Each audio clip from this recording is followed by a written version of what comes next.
Magandang araw po, welcome po sa aking channel of 9 TV. Nandito po tayo ngayon sa Ridgewood Heights. Ito po ay isang exclusive subdivision na kumpleto po ang amenities. Gaya nitong clubhouse, parks and playgrounds, swimming pool, basketball court, at 24 hours po ang security. Ito pong subdivision ay along Tagaytay-Nasugbu Highway. Kaya accessible din po ito ng public transportation. Napakatahimik po ng lugar, sariwa ang hangin at malamig po ang klima.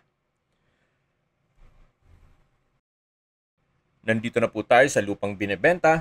May lot area po ito na 368 square meters.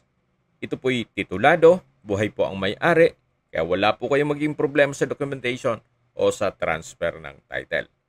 Regular cut po ito at patag na patag po ang lupa. Kaya usable po lahat. Wala pong masasayang. Kung sakali pong ma-acquire nyo ito, anytime po, pwede na po kayong magpa-construct ng inyong dream house o bahay bakasyunan.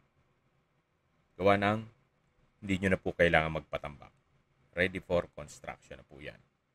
Kung malayo pa naman po yung panahon na inyong pagre-retiro, pwede naman po kayong magpagawa dito ng bahay at gawin yung staycation business. At ipasok nyo po sa Airbnb para ito'y maging income generating. Yan po, tungahin nyo po itong lupain na kung saan napakaaliwalas po ng kapaligiran.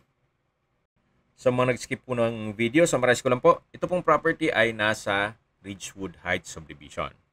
Ito po ay along Tagaytay-Nasugbu Highway at sakop pa po ito ng Alfonso, Cavite. May lot area po ito na 368 square meters. Patag na patag po ang lupa at regular cut.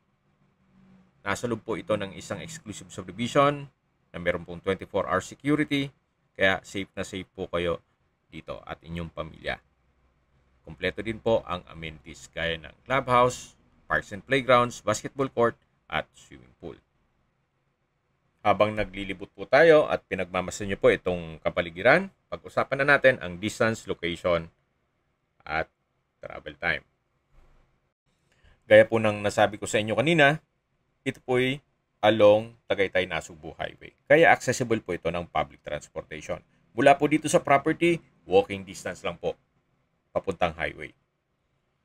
Mula naman po sa Twin Lakes, Tagaytay, ang distance is 2.8 kilometers at ang travel time is 5 minutes. Mula naman po sa mga beach resort sa Nasugbu, Batangas, ang distance is 44.8 kilometers at ang travel time is 59 minutes. At mula naman po sa Tagaytay Bypass Road, sa likod lang po nitong subdivision, mga 2 kilometers lang po. Isa po yan sa project ng ating gobyerno na kung saan mula po sa Aguinaldo Highway all the way to Alfonso, para makaiwas na po sa traffic dito po sa main road ng Tagaytay-Nasugbu Highway. At mula naman po sa Tagaytay Rotonda, ang distance is 12 kilometers at ang travel time is 20 minutes. Kumpleto na po doon gaya ng malls, hotels, restaurants, banks, schools, church at hospital. Yan po yung lagi kong binabagit sa inyo na dapat niyo i-consider sa paghanap ng property, yung meron pong malapit na hospital. Hindi ko naman po sinasabing sakitin kayo. Yan naman po for emergency purpose lang naman. At mula naman po sa Manila o sa airport, ang distance is 69.2 kilometers at ang travel time is 1 hour and 24 minutes. Okay, sa presyo na po tayo. Binebenta po ito ni owner sa halagang 16,000 pesos per square meter net. Ibig mong sabihin, si buyer na po ang sasagot sa lahat ng taxes at expenses with regards to documentation. At kung may mga katanungan po kayo, tago lang po kayo sa aking numero. At sa mga kababayan naman natin na sa ibang bansa, meron po akong Telegram.